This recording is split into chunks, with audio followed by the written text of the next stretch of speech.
मनसे अध्यक्ष राज ठाकरे आज मुख्यमंत्री फडणवीसांची भेट घेण्याची शक्यता।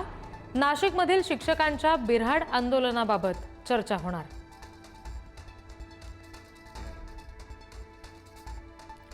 मराठी विरोधात बोलणाऱ्या निशिकांत दुबेंना इंगा दाखवणाऱ्या मराठी महिला खासदारांना राज ठाकरेंचं पत्र। राज ठाकरेंनी केलं काँग्रेसच्या महिला खासदारांचं अभिनंदन।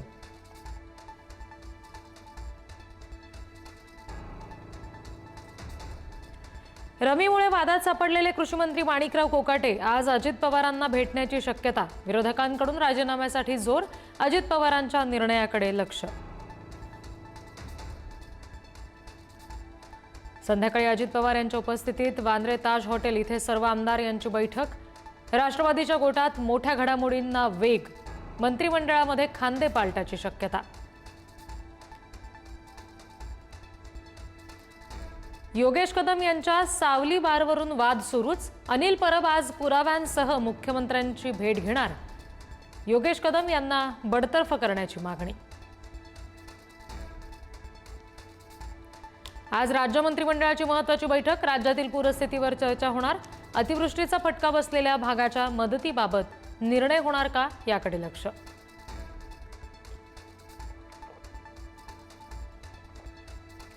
केंद्रीय मंत्री नितीन गडकरी यांना यंदाचा चिंतामणराव देशमुख राष्ट्रीय पुरस्कार। आज शरद पवार यांच्या हस्ते गडकरींना पुरस्कार दिला जाणार। रेव्ह पार्टी प्रकरणामध्ये अटकेत असलेल्या प्रांजल खेवलकरांची कोठडी आज संपणार। पत्नी रोहिणी खडसेंनी घेतली पोलीस आयुक्तांची भेट, तर सासरे एकनाथ खडसेंची सुद्धा पत्रकार परिषद होणार। परभणीमध्ये काँग्रेसला मोठा धक्का। माजी आमदार आणि जिल्हाध्यक्ष सुरेश वरपुडकर आज भाजपामध्ये प्रवेश करणार। शेकडो कार्यकर्ते पक्षप्रवेशासाठी मुंबईत।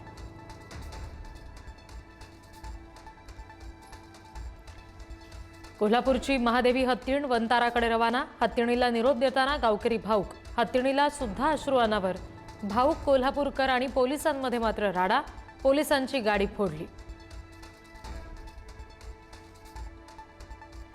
जम्मू काश्मीरमधील गोळीबारात पहलगामचा सूत्रधार मुसासह तिघांचा खात्मा।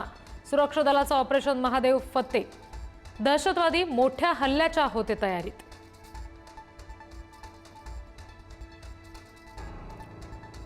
पाकिस्ताननं लोटांगण घातल्यामुळेच ऑपरेशन सिंदूर थांबवलं। कोणत्याही दबावातून कारवाई थांबवली नाही।